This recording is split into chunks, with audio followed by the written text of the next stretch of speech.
Hai Clever People, saya Yuki Sandevilan, selamat datang.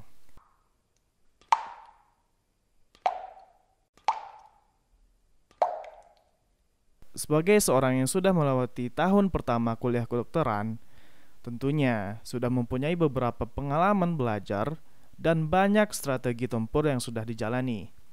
Ada yang gagal dan ada yang berhasil.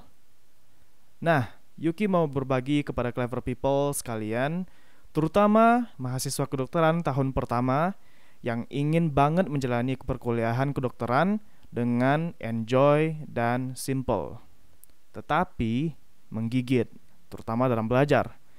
Yang tentunya tips-tips berikut sudah terbukti ampuh dalam pengalaman Yuki sendiri dalam belajar selama tahun pertama kuliah kedokteran.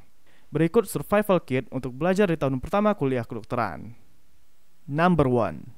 Cari sumber materi yang mudah dipahami dan otentik.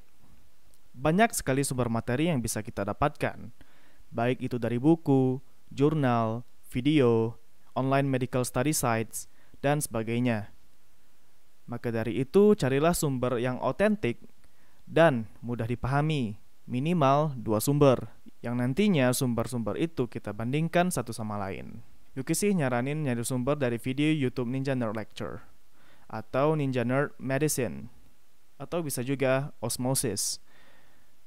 Nah, gunanya video ini ialah untuk membangun pemahaman atau konsep secara visual dan audio, sehingga kita bisa membuat imajinasi sendiri tentang konsep yang kita pelajari. Cara ini sangat ampuh untuk membuat memori tentang hal tersebut. Selain itu, buku-buku tahan satu kedokteran yang terkenal di kalangan anak FK juga bisa dipakai sebagai sumber yang mudah dipahami dan otentik. Untuk buku-buku tersebut yang Yuki saranin ambil ialah untuk anatomi, ada Nether's Anatomy dan Yokochi's Anatomy, di mana Nether's Anatomy itu gambarnya bagus, hampir seperti nyatanya, dan yang Yokochi itu gambarnya langsung dari kadaver manusia yang langsung difoto, sehingga memori yang dibentuk oleh pikiran kita lebih bagus dan otentik.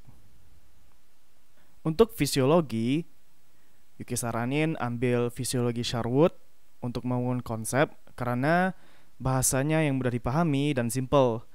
Nah, untuk mendalami konsep lebih dalam lagi atau menambah data-data tentang konsep yang kita pelajari, nah itu kita bisa memakai fisiologi Guyton karena banyak bahasa-bahasa teknis dan terlalu mendetail pada buku itu.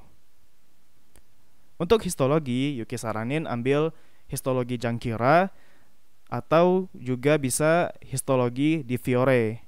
Nah, untuk biokimia, Yuki saranin ambil biokimia Harper. Kedua, jadikan PPT dosen sebagai penuntun dalam belajar. Ya, namanya aja kuliah pengantar oleh dosen, tentunya berisi kompetensi yang harus kita kuasai tentang materi yang ada pada kurikulum. Di situ kita dikasih tahu mana yang penting kita pelajari sebagai seorang dokter dan mana yang tidak perlu. Soal-soal ujian juga biasanya tidak jauh-jauh dari materi kuliah pengantar. Jadi dengan ini kita bisa menghemat waktu dalam belajar, menimbang waktu belajar mandiri untuk mahasiswa kedokteran itu relatif sangat sempit. Jadi belajarlah apa yang memang dibutuhkan terlebih dahulu. 3. Jadikan apa yang kita pelajari dipahami sesimpel mungkin. Ini adalah strategi paling berharga bagi kita mahasiswa kedokteran untuk survive dalam belajar, yaitu menjadikan apa yang kita pelajari sesimpel mungkin. Mengapa? Ya, karena materi kedokteran itu banyak banget dan sumber yang kita dapatkan terkadang dijelaskan secara berbelit-belit. Selain itu, dengan membuat simple apa yang kita pelajari akan menyebabkan konsepnya mudah diingat kembali. Nah, strategi ini juga untuk mengetes seberapa pahamnya kita tentang materi yang kita pelajari. Semakin paham, maka kita akan semakin bisa menjelaskan materi tersebut secara simple, bahkan sehingga orang-orang awam sekalipun atau anak kecil sekalipun bisa memahami penjelasan kita. Ada beberapa syarat yang harus diperhatikan ketika kita mensimpelkan konsep yang dipelajari sehingga tidak merusak penalaran terhadap konsep itu. Yang pertama, ada hubungan sebab akibat yang jelas dan dapat dinalar. Yang kedua, bahasa yang simpel tapi sesuai. Dan yang ketiga, bisa dibedakan dengan konsep lain. Mungkin untuk detailnya akan ada video tersendiri tentang ini. 4. Disiplin dalam belajar. Beri jadwal dan batas tertentu untuk kita belajar suatu topik dan jangan menunda-nunda. Selain karena materi yang banyak tetapi waktu belajar anak FK yang relatif sempit, pemberian jadwal dan batas waktu dalam belajar akan membuat kita lebih termotivasi dan berusaha keras untuk memahami materi.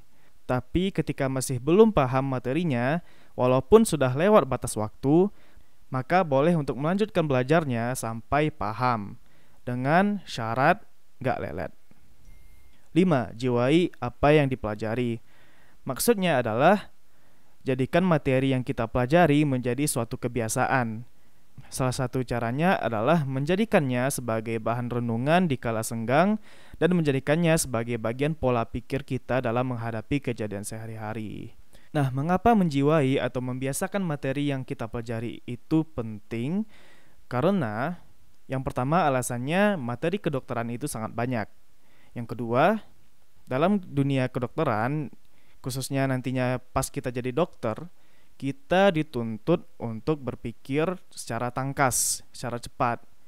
Terus alasan lainnya ialah itu akan membuat memori kita bisa bekerja secara otomatis. Nah, sehingga kasus-kasus yang ditemukan nantinya pada saat kita menjadi dokter, atau misalnya pada saat ujian, itu bisa kita pahami secara cepat, secara otomatis. Nah, itulah tips-tips atau survival kit untuk mahasiswa kedokteran tahun pertama. Mungkin teman-teman yang lain punya strategi sendiri tentunya. Tapi di sini Yuki mau sharing kepada teman-teman sekalian apa yang Yuki anggap ampuh terhadap Yuki sendiri, dan mana tahu tips ini juga ampuh kepada teman-teman sekalian. Okay, that's all for now. Stay clever. See ya.